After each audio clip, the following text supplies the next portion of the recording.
एक लंबवृत्तीय शंकु के आधार की परिधि 24 पाई सेंटीमीटर तथा ऊर्ध्वाधर ऊंचाई 5 सेंटीमीटर है। शंकु का आयतन हमको ज्ञात करना है। तो सबसे पहले शंकु बना लेते हैं।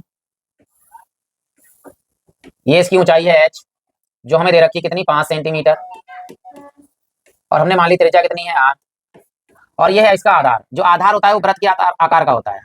तो आधार हमेशा याद रखिएगा, चाहे शंकु का हो चाहे बेलन का हो, आधार हमेशा क्या होता है वृत्त। तो यहाँ लिखा है शंकु के आधार की परिधि, तो यहाँ लिख देंगे आधार यानी वृत्त की परिधि, कितना दे रखी है हमारे लिए 24 पाई सेंटीमीटर। तो परिधि जो वृत्त की परिधि होती है वो होती है 2 पाई r बराबर 24 पाई। पाई से पाई कट गया, 2 से काट लीजिए, 2 एकम 2, 2 दूनी 4। r का मान हमारे पास कितना आ गया 12 सेंटीमीटर। हमें क्या निकालना है, हमें निकालना है आयतन। h दे रखा है हमारे लिए। तो शंकु के आयतन का सूत्र क्या होता है, तो शंकु का आयतन